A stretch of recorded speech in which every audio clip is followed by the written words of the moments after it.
What we want to do here is I want to talk Bills Ravens. And obviously, everybody's hyped up for this game. I mean, everybody I've spoken with and seen, man, this is the game of the week. And there's 4 playoff games, but everybody's talking about the Buffalo Bills versus the Baltimore Ravens. So I'm going to start up in the right corner. I'm going to start with 716 AM.WILL. And my question I want to start us off with, man, are the Bills smart, yes or no, to try to play spy / contain / stack the box? Well, I'll tell you what, man, that's a really tricky question because a lot of people have a lot of different opinions on what the Bills should play, right?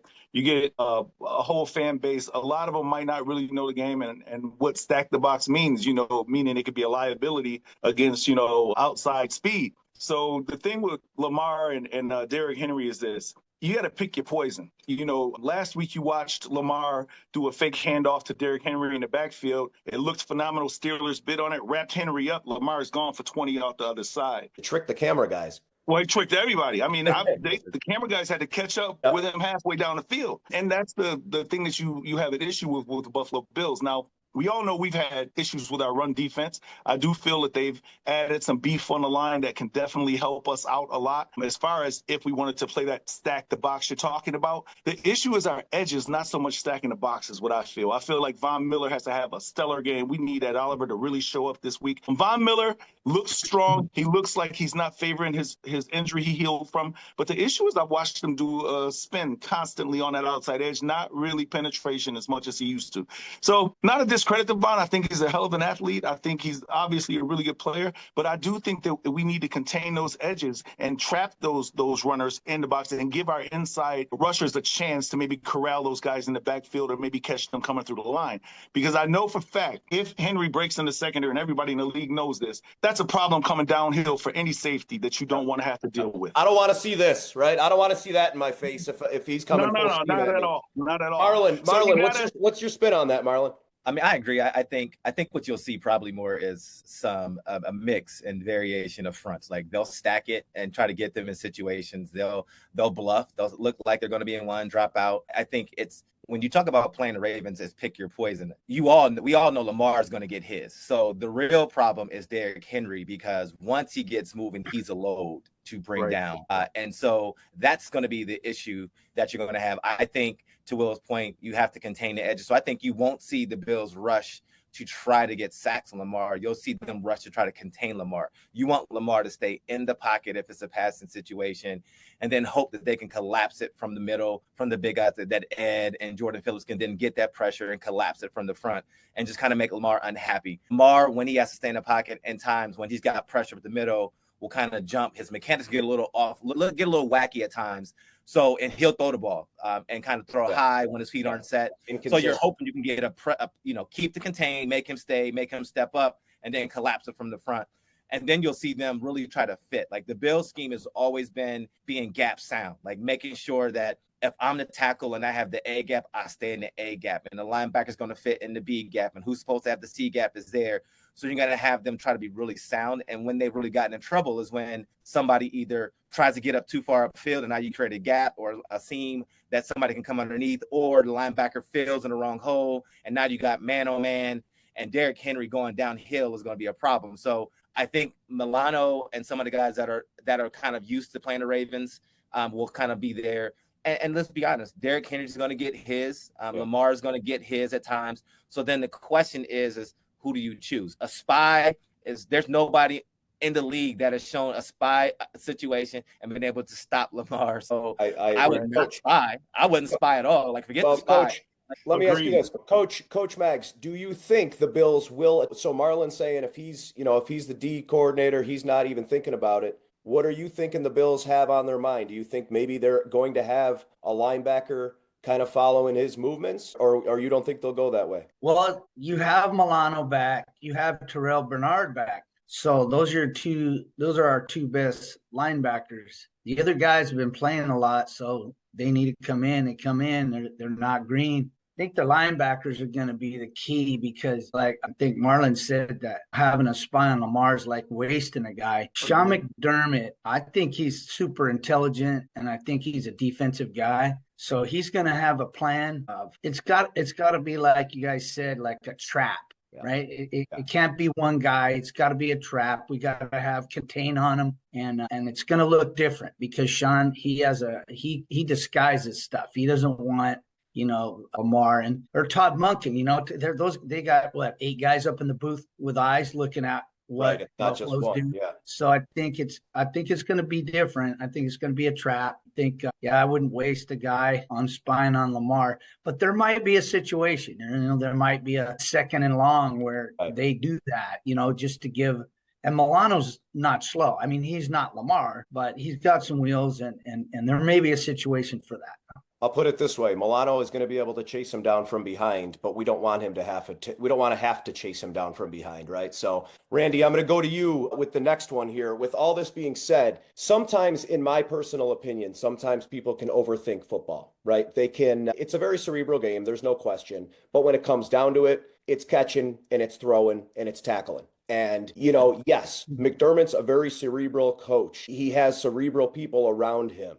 He's going to, I would love it if I see some kind of trickery, some kind of disguise stuff where it looks like we're going this way and then Vaughn pulls out, goes the other way. But I'm also afraid of Isaiah Likely, and I'm very afraid of Mark Andrews. What do you think, and how are we going to contain those guys? I think, and the three of you guys did a killer job answering that last one, but I think our defensive ends are going to play a big role in this game with trying to get to the quarterback. They're long with Russo, Espinoza. Those guys, I feel like could be really, really hard to stop on the defense or on the offensive side if you're a lineman trying to contain them. So that's going to put the pressure a lot, I feel like, on Lamar, so he can't make those right decisions to, do any of that trickery against us on defense. So I think, they covered really well with the spy and figuring that out. But our defensive ends have to have some coverage because Russo, I love that guy.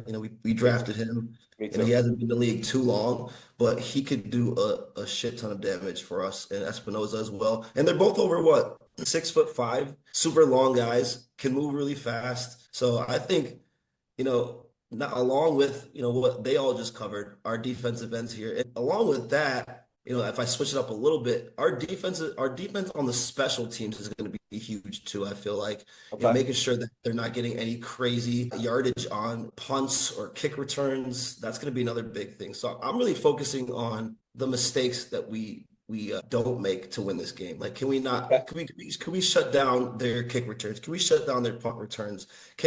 And to transfer this question a little bit more too, is can we not, make mistakes on the special teams too? Can we not get some fumbles, or can we not get our punts blocked, which happened and, cost us.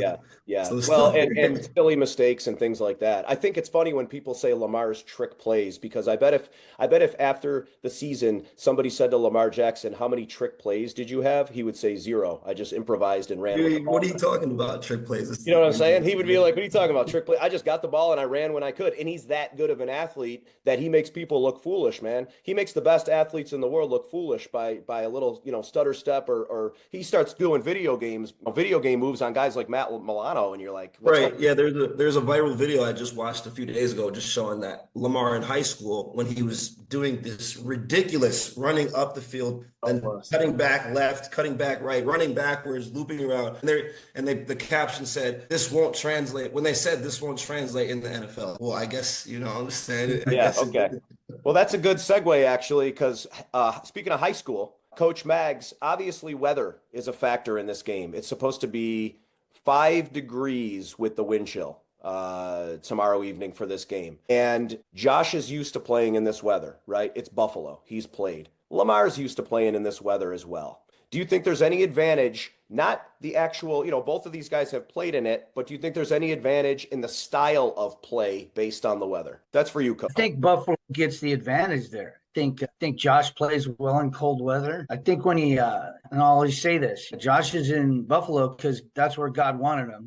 And he went to Wyoming, and you guys all know the story, how he got snubbed and all these guys didn't want him. All these D1 colleges didn't want him. And so why does he end up in Wyoming? So he can play in cold weather. So he can show the world that snow and cold doesn't bother me. I'm so focused on getting this job done and going 1-0. And, some of the NFL scouts I remember were calling me on the week before the draft, wanting to know, how he blew his nose and all that. And I told him, like, hey, look, when Josh has a birthday party, his whole team will be there. Yeah.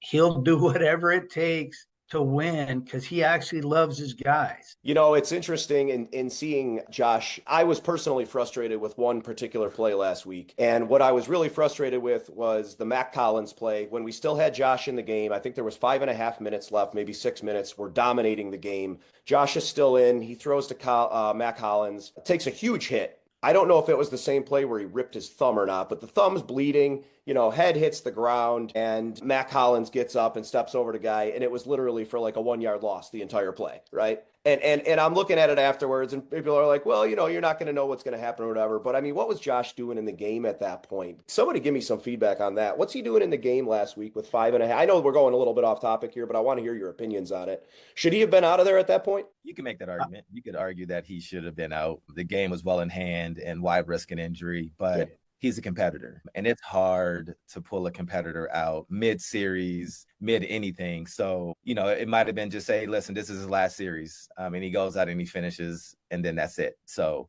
you know, I don't have a problem with it. It would be a problem if that was the play that knocked him out this week. And then you're saying, isn't that crazy? Oh, think about it. you know, Think about how big a difference it would be. You know what I mean? What pulled him? It was in hand. Yeah, it was in hand. Yeah. But yeah, I mean, that's who Josh is. That's why fans love him. That's why his teammates love him. He's going to go out there and lay it down on the line every day, every practice, every play of the game. So it doesn't, like, to me, that's a typical Josh play to me. And I'm like, okay, like, get up, shake it off.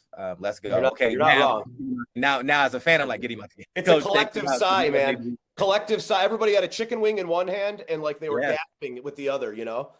Hey, Will, how big are the tight ends going to be on both teams, right? We got 86, we got 88, right? Everybody's kind of giving both of these guys a hard time this year, saying they're not coming through doing what they're supposed to. I quite honestly think they've had both very good seasons because the Bills have a everybody gets fed mentality. So, you know, we're not targeting anybody 10 times a game. They're both great blockers, which they're underrated for.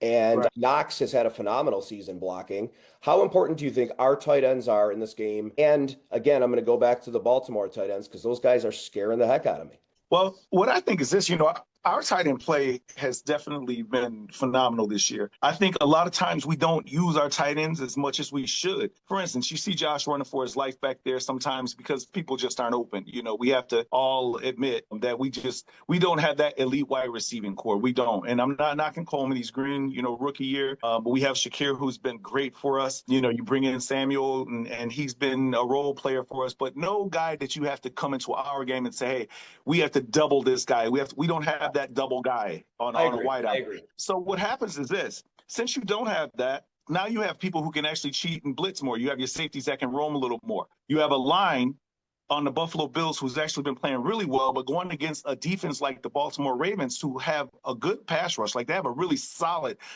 defensive line. They're going to be coming. They're going to be blitzing. So when they blitz, my philosophy has always been drop it right over right over their head and literally use that tight end play. You know, Kincaid, they should be open all day over the middle. Even look for Cook there, right? Even look for Cook there. Well, even look for Cook. But, you know, as far as the tight end play, you know, those tight ends can get open. Yeah. Kincaid's been proving himself since he's got here. I think that, you know, utilizing those tight ends in lieu of not being able to wait for the big play down the field, which I would never advise in this cold weather. I mean, it's going to be a short, sweet game, man. Let's kill them short. Let's do that Tom Brady, Edelman theory back in the day where we don't have the best guys. We're going to kill you 10, 15 yards at a time. Okay. Interesting. You know, interesting do take. it that way. You know, the Ravens tight end play, yeah, they're going to get some yards, man. I don't expect us to shut the Ravens out. I do not expect us to be able to shut that run game down or Lamar Jackson at any moment at all. I know they're going to play. But what I do know is this: we are equipped to play with those boys and better than them offensively. We play a sound game, protect the ball, use our tight ends, like you said. And then when they decide that tight end play is getting too much for them and they try to switch it up, now we murder them a little bit on the outside using Keon and Shakir. I think you're right. And we do need to get Keon more involved. Coach, when Josh was playing football in high school, what do you like better? Did you like the tight ends or do you like the wide receivers? Did you like launching that long ball or did you like spreading it around like he does now? I think you guys all know, you guys are all ball players. He liked throwing the long ball. I mean, he get in practice. Chicks dig the long ball. Chicks dig the long ball. Exactly. Guys like it too. You know, so street ball, he played a ton of street ball, you know, played a lot of ball on Saturday and Sunday. And throwing it around with the guys, and he likes to throw the long ball. There's a story when I took him over to Fresno State when Derek Carr was over there, and they put him with the quarterbacks throwing the swing passes, and they put the other guys throwing the long balls, and he's looking over there like going, I need to be over there. Wrong side. And I kind of blew up the coach at Fresno State. It wasn't my intent, but it's what happened. Right. I think it was DeRuiter. And I walked over to him. I go, hey, dude, put Josh over there. And he just looked at me like, you're a high school coach. Yeah. I go, no, you need to put Josh over there. You need to see this. And he never did. So he never did. He never listened to you. No, he just kept throwing swing passes. And I looked at Josh and go, just throw the best swing passes you can for right now. Yeah. Worked out well for us anyway, man. That's okay with me.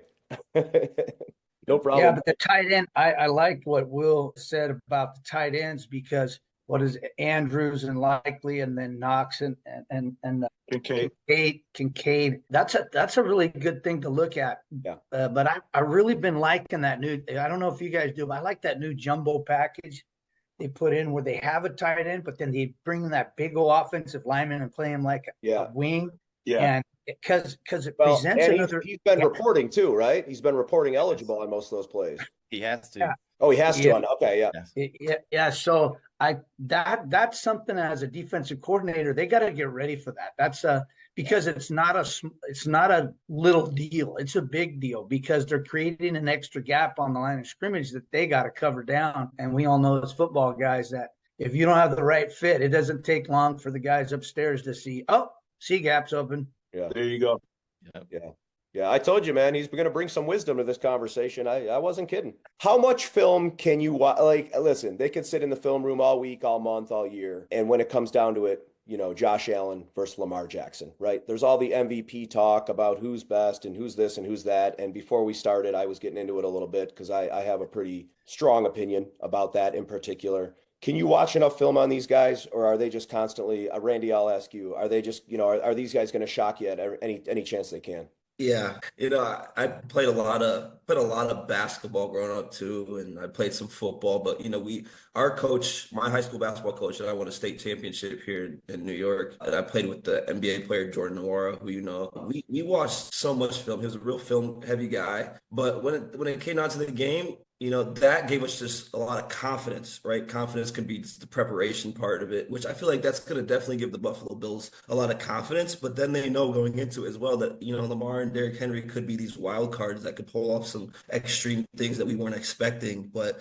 the film is just going to give all of our guys that confidence, all of our starters that confidence, or the backups who might have to step in or step up at certain times. It's all about that. So confidence is huge. And if we can have confidence, and Josh Allen can see that from his team and see it from his defense, that aura and that energy is going to pick up for the whole squad. And I feel like it's just will blast off like a rocket ship, man. And it could potentially, people think it's going to be a close game, but maybe it won't be, we'll see. I just got through interviewing both Red Murdoch, linebacker for UB, and Sean Dolak, linebacker for UB. These guys were 1 and 2 in the nation, not the MAC, not in Western New York, in the nation. Sean Dolak won. Red Murdoch, who's going back to UB, was number 2. And in interviewing these guys, what resonated with me, man, is exactly what you just said. And they could not say it in preparation.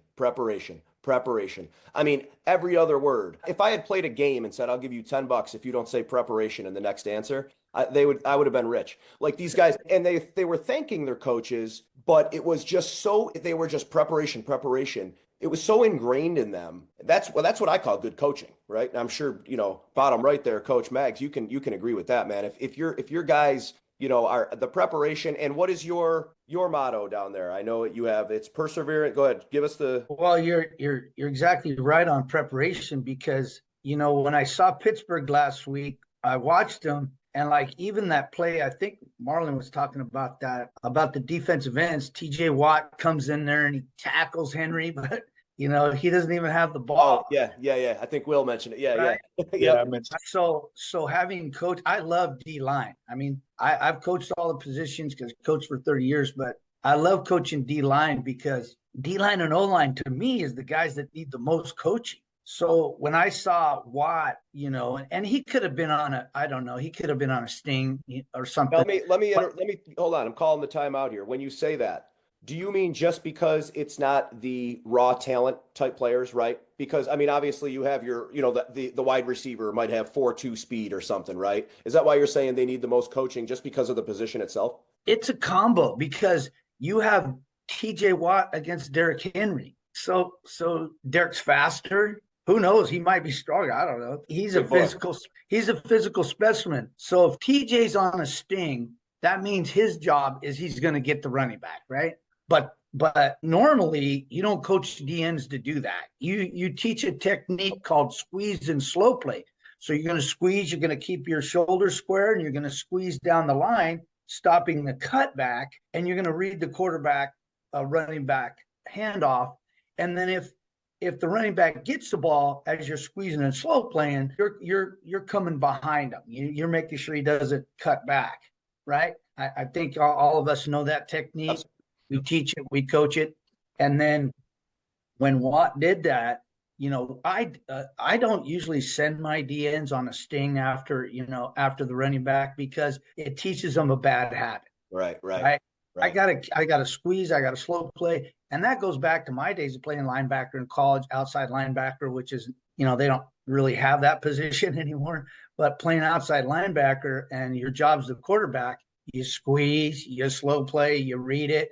Right. And then if the quarterback has it, you're stringing them out, right? You want him to run to the sideline so all your friends can come beat him up, take his ball, and make his mom cry. There we go. I feel like outside now, I like how you worded that because I feel like outside now is almost as if you're specializing a spy type play, right? When you said that position doesn't exist anymore, it does, but you almost know what he's going to be doing, if that makes sense, with an outside. Yeah, you guys know what I'm talking about. The old outside linebacker in a 50 like a 50 package is a stand-up guy. Right. Sometimes he's on the pass rush. Sometimes he's dropping into coverage. Yeah, that's what I mean. Yeah. So, it's something where I think the preparation is obviously going to be key. Everybody's touching on the same things. And it sounds like we're in agreement here, right? That we're all kind of touching on the same things with the tight end play and stopping Derrick Henry. Easier said than done. I think, let's move into some predictions here. Let's start up at the top. Give me a score prediction, Marlon, and then also give me about a, 30-second on why you think that. Okay, well, I'm going to write these down, man. I'm going to hold everybody to these. I'm superstitious, so I don't make prediction of scores. This is mandatory for everybody else. So I will say this. In order for the Bills to win, again, you can't turn the ball over. You have to score touchdowns and not kick field goals against this team. You've got to be able to pick up the blitz because they're going to blitz and try to get pressure on Josh and see what he can do. And when they do that, you got to win one-on-one matchups on the outside. So we know what's going to happen with our wide receivers. Can Amari Cooper emerge as the guy that they have to really figure out how to pay attention to? Because that's kind of the X factor in the wide receiver room. Or if they can scheme ways for Curtis Samuel to get matched up one-on-one. He has lightning quick speed, so he can get downfield, or can he take a short throw and then take it up the sideline and go like he did last week. On the flip side, it's if you can't slow down Derrick Henry, because he's going to get his, like a productive day will be, can you keep him under 100 yards? Can you keep him in that 75 to 85 yard range? If you can do that on defense, you've had a good day, because once he gets going, to Will's point, and your question him earlier, then it means Andrews and likely becoming even more of an option, because the linebackers are going to have to respect the run fake to Henry first, which then means those guys are going to be wide open. And so they're going to be playing trail techniques. So I think really it's going to come down to that. So because I haven't made a prediction all year and they're 13-4, I'm not going to jinx it. Don't start now. Like, not even a win or loss. Not even a win or loss. They do. I don't say anything. All right, no, listen, I like it. I don't say anything. I just go watch it, and I'm like, if they'll really, at the end of the day, as McDermott has always, you just want to get Hey, that was a very good evasive technique there, Marlon. Hey, I backpedal for a living, so I know how to backpedal. Exactly. All right. Hey, listen, I think this about this game. I think that we have to look at what we have this time versus what we had last time. Last time we played those boys, Shakir was hurt. I think the first or second possession, using Knox Kincaid is going to be huge. We had Milano added, Bernard's back, Taron Johnson's back. So we have a lot of weapons that we're going to use in this game that we didn't have before. Quite honestly, a different team. It's totally different. It's a lot more aggressive on defense. We're actually putting pieces back that we were missing. So that game's going to look entirely different than it looked before. We know Henry's going to get his yards. The key is going to be frustrating Lamar, because I don't want to knock the brother. I think he's a hell of an athlete, obviously, MVP kind of guy, all these things. But I know this about Lamar, and everybody else does too. If you get in Lamar's head and you contain him too much and you make him a pocket passer, he sails balls. He gets frustrated. He goes to the sideline, and you see that grimace and shaking head, throwing helmet, Lamar. It's going to be cold. He's not a cold weather quarterback. He will not play well in the cold. So we have to utilize that to our advantage. Beat up on Henry as best we can, contain Lamar, take care of the ball, utilize our tight ends, and when they send those blitzes, which they are going to send them, they're going to send them at Josh all day, utilize those wide receivers on the out routes, and also eat over the middle with those tight ends. If we can keep a contained game plan with those guys, not shake our heads when they do get a few yards, we will score. Because listen to this, Baltimore Ravens defense, honestly, I get it. Their line is stout. But their secondary, we can shake that now. We can beat that with those tight ends, and it's been that way all season. We can get downfield, we can score. So we will put up 35 points on these boys this weekend. But I know that they're going to score. Woo! We will. At home, 35 points against them. Josh will be airing that ball out, and we will get a decent running game this week. I do not expect last week out of our running game, but I do expect us to run on them. It is a lot colder. But more importantly, and I'm going to wrap it up, contain Lamar, make him a pocket passer so he can make Lamar-type mistakes. He's MVP quality guy. I get it. But nobody contains Lamar. Lamar runs free. That fake to Henry last week was a critical thing. He takes off and he runs. You gotta be accountable for your man. I'm not gonna say make a spy, because if you spy against those boys, you can get burned and beat bad. But I will say that you have to have somebody accounting for it. So to Coach's point real quick about J.J. Watt and Derrick Henry last week with that hit, that was his job. No matter what happens, hit Henry, because somebody's got to do it. And I get it, the whole squeeze push, but you gotta hit those boys early. Don't let them get that head of speed going, because that's when we'll suffer on defense. Yeah, I mean, you kind of almost have to envision if he did have the ball, it would have been a hell of a play, right? So, well, yeah, it would have been a great play. And you know what? Whether he's got the ball or not, you make that play, because you set the tone right then. Even though they did end up getting beat up on, and lost the game, the point is, if you let Derrick Henry turn those corners like that, you can't stop him in the secondary. You can hit him, but he's going to get 20 every carry. Right. At the same time, if you don't bite on that, you go after Lamar. What if he did have the ball? He's going to be beating up on your safeties when he's running free in the secondary.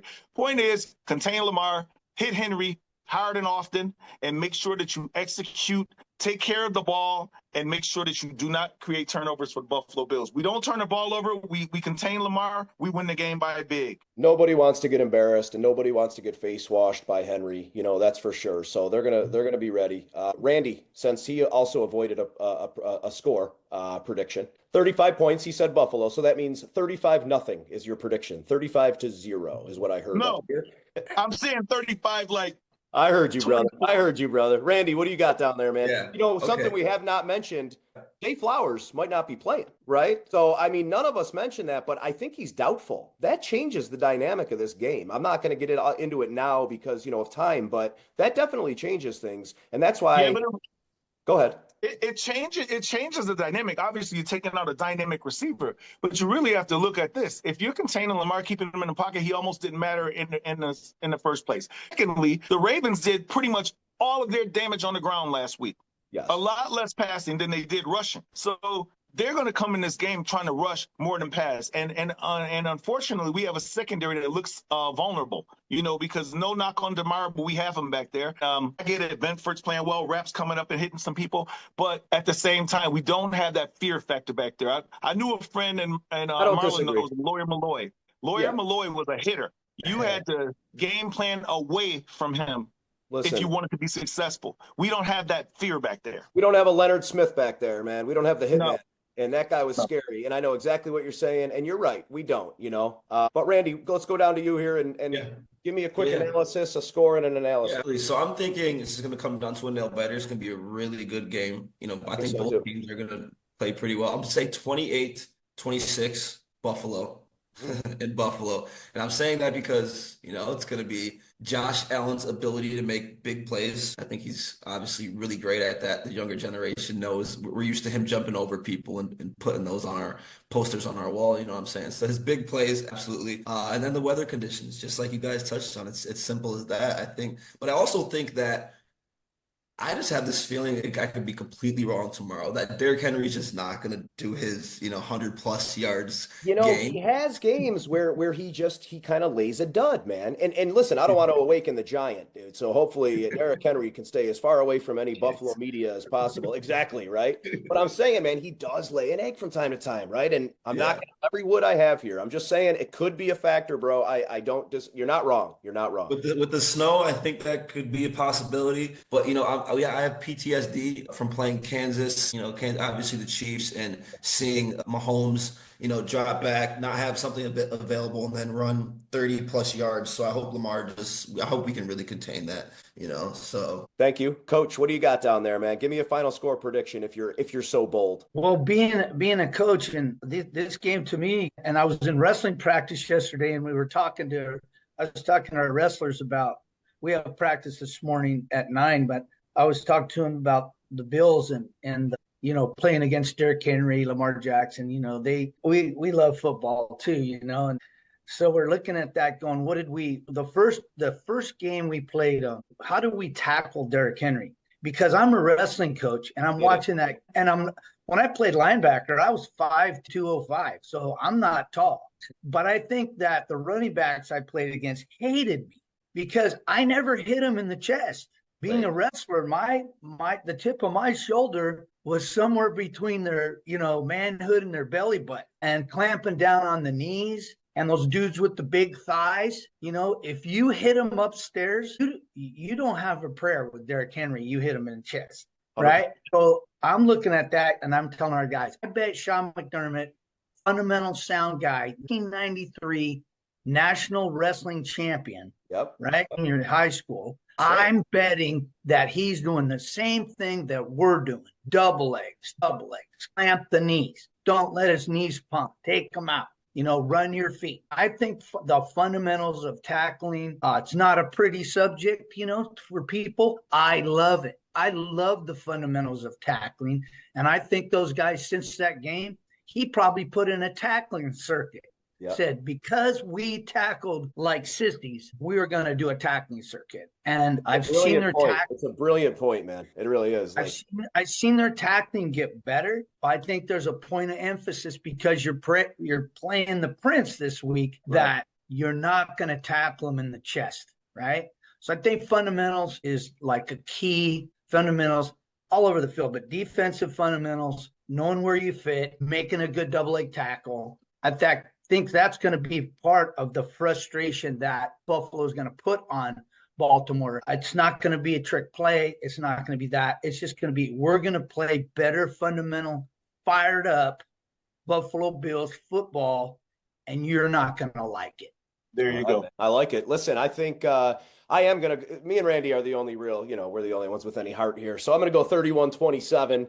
Buffalo, and I'm going to predict a touchdown from tight ends on both teams, man. I think this is going to be a high-scoring football game. I think the weather's going to matter, but it will favor us for sure. And I'm really looking forward to this crowd singing Mr. Brightside, with 6 minutes left in the fourth quarter, man. And it's going to just do so much for the city. Listen, there's always hope that Houston goes and knocks off those Chiefs, and I think it's just a far better matchup for Buffalo as far as Houston goes. Obviously, I think most would agree there. Will might have something to say about that, but I really do. And if we can get through this game, in my opinion, this game right here is going to tell whether or not we get to the Super Bowl. And that's not like, common sense. Obviously, you got to win one more, but we win Sunday, we're going to the Super Bowl. And I feel like that's the kind of attitude and that's the emphasis that McDermott is telling these guys, right now. And Coach, your point is so brilliant, and I agree with you. The wrestler in him,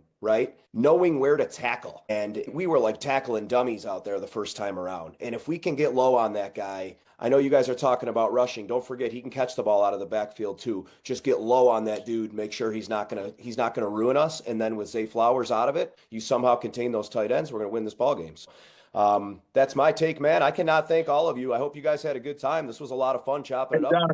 Donovan, real quick. I know you said we win this game, we go to the Super Bowl. I love that mentality. It sounds like everybody else out at that stadium on Sunday while they're drinking. The reality is, hey, I quit everybody, we're going to the Super Bowl. I'm like, will you please shut up? Like, the no, that's not me, man. I'm saying this game is it's got such an emphasis on it, in my opinion, that you know what I'm saying? It just feels different. It feels different than it has in the past.